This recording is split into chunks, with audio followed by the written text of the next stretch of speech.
Welcome back to this I24 News special edition. Joining us in the studio now is Dr. Emmanuel Navon of the Department of International Relations at Tel Aviv University. Thank you for being here. Good evening. Dr. Navon, we have heard of this report that U.S. Secretary of State John Kerry and UN Secretary General Ban Ki-moon have just called for another 72-hour ceasefire. Will this take hold? Does this mean anything? I mean, this is just such a cycle at this point. It is. I mean, we've had ceasefires in the past months, and every ceasefire has been violated by Hamas. So I really don't know what John Kerry and Ban Ki-moon are thinking, because, as I said, we've had those ceasefires before. Every time Hamas has violated those ceasefires, even the ceasefires that Hamas was asking for. So I'm very skeptical about the possibility of having another ceasefire that is not going to be violated by Hamas. And I would like to just correct my statement. They are working on declaring the ceasefire. I apologize for that. But also, Russia has emerged as a player in these negotiations. What could their interest be in this? Well, that's interesting, of all countries, for Russia to get involved, because we've seen the way Russia treats its neighbors, the way it was treated, the way it acted militarily in Chechnya, in Georgia, and how it annexed Crimea. So I'm just wondering what exactly the Russians are coming for. Is it to advise, to consult on the respect of international law, on trying to limit as much as possible civilian victims? That would be pretty comical, I must say. And I don't see exactly how, at this point, the United States would agree to be working with Russia on the crisis in the Middle East in light of the tension between the two countries on the Crimea issue. So it's hard to understand exactly what Russia is looking for, even though, of course, they have interest in the region. That's obvious, especially vis-a-vis Iran. But also, I want to say Palestinian officials have said that Qatar will join forces with Egypt in these negotiations. Is this surprising? Is this a good thing for the negotiations?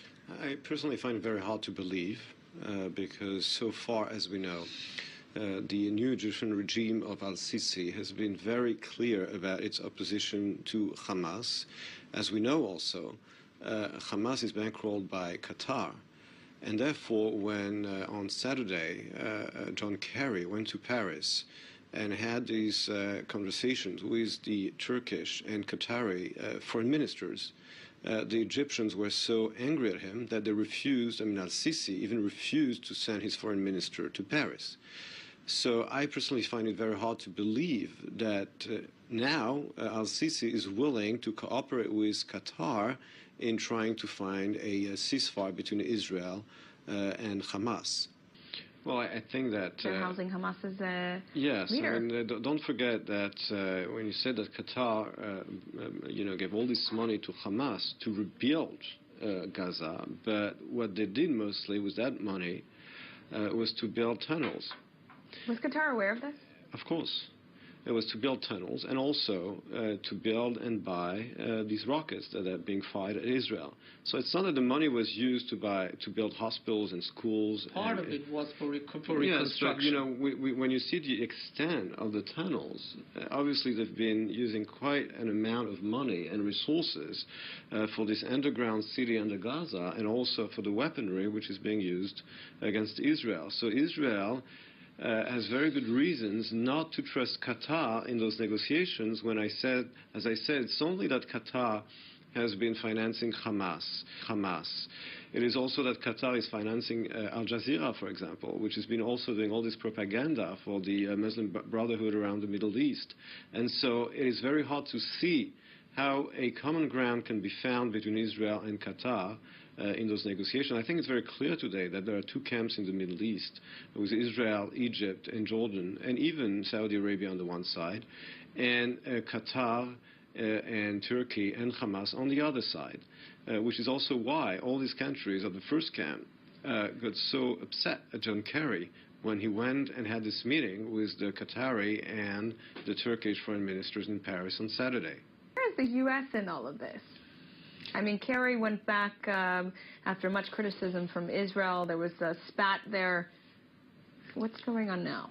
I think that John Kerry was not able to bridge the gap between Israel and the Palestinian Authority during these 9 months of negotiation, but he definitely managed to bring the gap within Israel between the right and the left, because everybody in Israel, there was a wall-to-wall condemnation of his handling of the situation.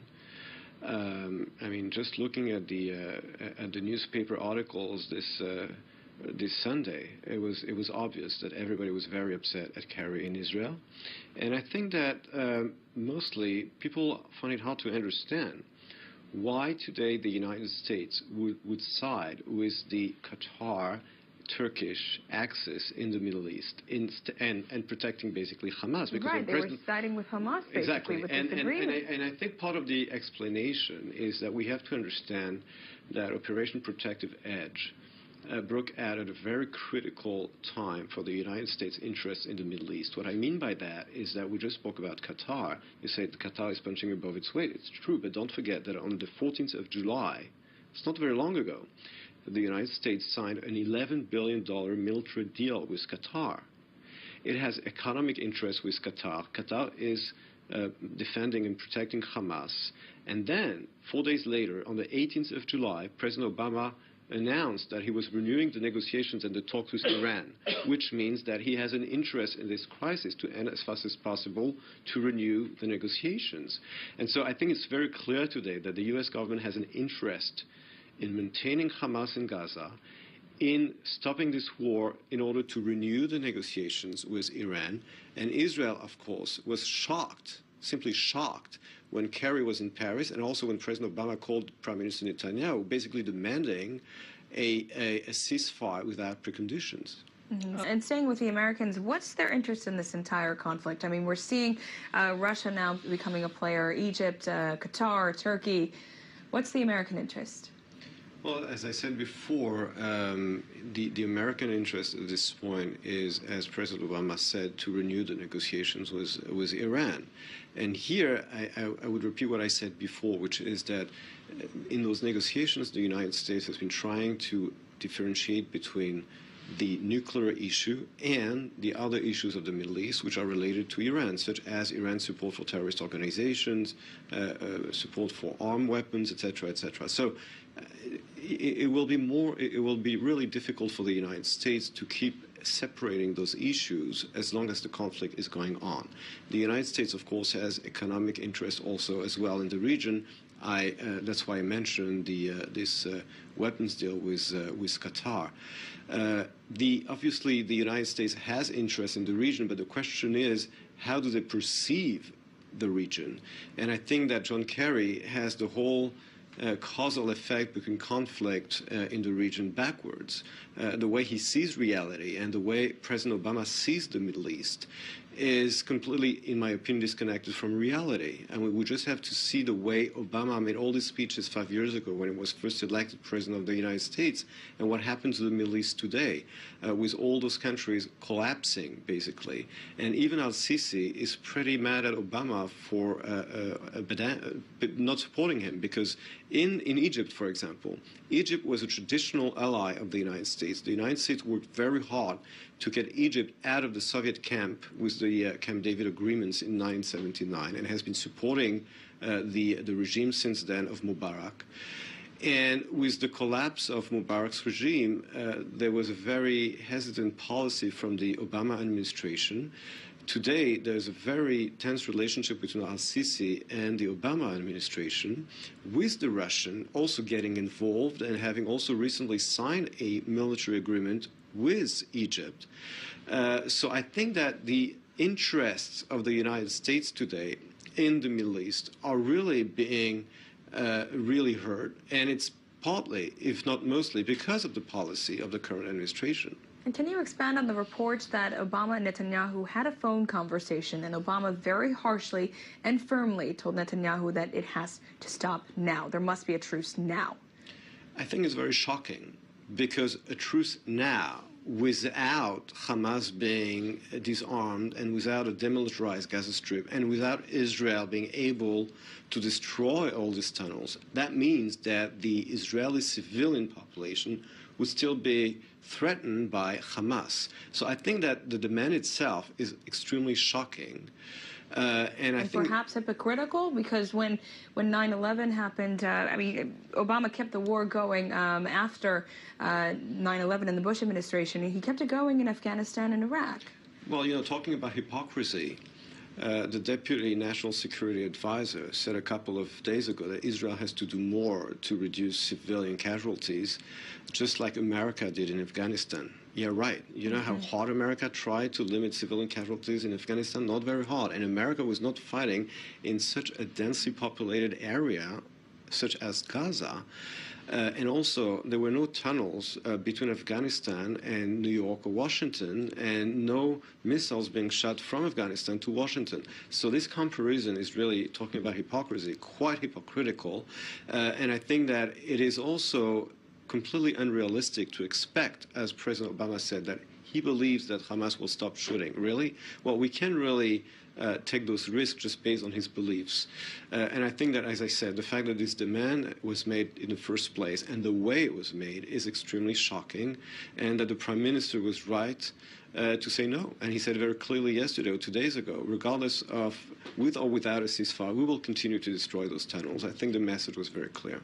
I saw both of you nodding your heads in agreement when Ambassador Ayalon said that if you give Gazans an airport and a seaport, and you give them means of movement across the world, and the fact that it could be threatened at any moment to be taken away. We were just talking about how difficult it would be to demilitarize Gaza, but how do we get to that scenario? I did not know that. I disagreed with him, I have to say. I did not agree with him because I don't think that the psychology of Hamas is, well, if they destroy our airport, we have to behave. That's not how they think. I don't think that if we expect Hamas to behave in a way that if they think that we're going to destroy the infrastructure, they'll behave. I think the past years have proven the very opposite. Yeah, but it's not just the Hamas. They have to be accountable for the population. Well, we see how they are, but they're not. Well, we'll see what happens after this. Exactly, but I'm saying they're not. And we're trying to apply our psychology to them, but it's not working. It's not working because that's not the way they think, that's not the way they work, and I think we have to stop projecting our own logics and our own psychology to theirs because it has proven false in the past, and I don't think how it's going to prove correct in the future. Yeah, I would like to react to two things. First of all, Ambassador Ayalon said one thing and the opposite, saying that there was a coup d'etat, but they won an election. So they did win the election in 2006, and therefore calling a coup d'etat what happened in 2007 is problematic. Yeah, but they did win the elections. But that's not the main issue. But no, you're saying something wrong. They won the parliamentarian election. The coup d'etat was against the administration of Abu Mazen. Because Abu Mazen didn't give them the power that they were supposed to have according to the election. They won the election and they did the coup d'etat. It's not contradiction in terms here. I think it is, because Abu Mazen basically did not give them the power that it was supposed to have according to the election. But I would like to react on what was said regarding the blockade of Gaza. We have to understand that the main reason why the Gaza Strip does not really have any contact with the rest of the world is because of Egypt. Egypt is the one landlocking the Gaza Strip. And when you're talking about what Israel is basically providing, it's the only country providing goods to the Gaza Strip, even though it is an enemy country, providing them electricity, cement that has been used to build tunnels. But we're not paying for it. We're not paying for it. Somebody else is paying for it. No. It's not coming out of our pockets. First of all, the electricity, yes, because they're not paying the bills. That's first of all. Second of all, we are providing them something which Egypt is not doing by land. But that was agreed originally that old people. Yeah, we don't have to agree to that. You don't have to agree to provide your enemies. But again, there is the only blockade there is a military and sea blockade, which has been recognized by the United Nations, by the Palmer Commission as legal and justified. And only 4 months ago, Israel caught an Iranian ship full of weapons that was for Hamas, for the Gaza Strip. So it's completely justified. It is justified. It is legal.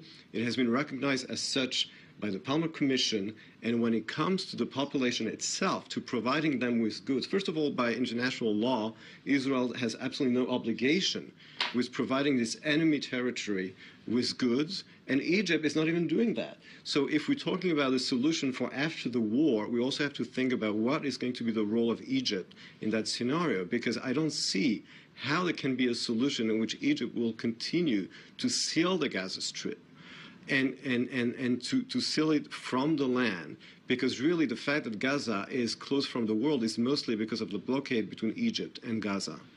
I think the way we've done it has to be the lifeline. The way we've done it, we are acting like the lords of the Palestinian people. Qatar is bankrolling them. They're very wealthy and they are as extremist as they are. Yeah, but no, excuse me, but if we are not allowing, if we are making people poor by not allowing them to have exports, this goes to what Ambassador Ayalon is saying. If we make people poor, if a foreign army makes people poor, in the history of humanity, the people who are being made poor by a foreign army have never turned towards the foreign army. But they're getting billions from Qatar, and they're using those billions to build tunnels and to build missiles. When we left the Gaza Strip, we left all the infrastructures of this agricultural infrastructure that we built. They destroyed it and they used it to build weapons. So all this money that is coming from Qatar is not making them moderate. It is being used to build weapons,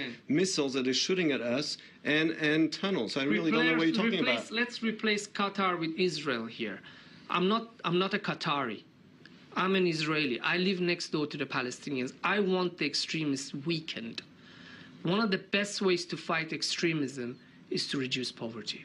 I'll stop at that. How do you know that? Look at how many examples in history we've seen when the British were ruling other countries, winning hearts and minds. So in this regard, is Israel to blame? Think about the Marshall Plan. Have you heard of that? Yeah, that was in Europe, not in the Arab world. That was in Europe. Arabs are humans as well. Yeah, but it was in Europe. It's not the same culture. Is Israel to blame for this? You mentioned the lack of distinction between the civilian population in Gaza and Hamas, for example. And Dr. Navon, do you agree with this, that Israel perhaps doesn't see the human side, doesn't see the civilian side? They just see Hamas and the Islamic Jihad. They just see danger? Well, we see the missiles that we're getting on our houses, and that's what we're fighting against. And we see the tunnels that are being dug under our houses, and that's what we have to fight. Of course, it doesn't mean that the whole population of Gaza, of 1.6 or 1.8 million, it doesn't mean that everybody supports Hamas. But Hamas is ruling this enclave, and Hamas is responsible for this violence. So, you know, saying also that the whole population is basically a victim of the Hamas, that is also not correct, because as we said before, I mean, there was a disagreement between Ambassador Ayel and myself regarding semantics, whether it was a coup d'etat or not. But the bottom line is, as we said before, and on that we agree, that in 2006 there were elections for the Palestinian National Council, and Hamas won a majority. I didn't vote for them, they did.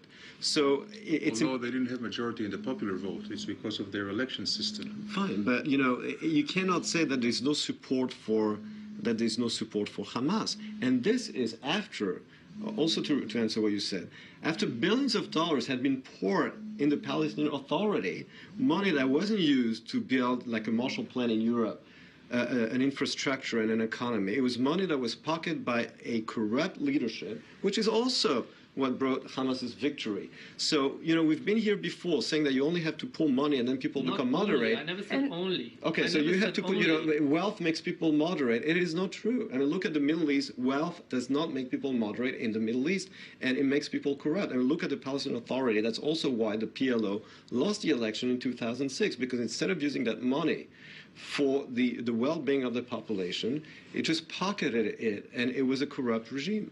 And this is something that has to be elaborated. You're absolutely right.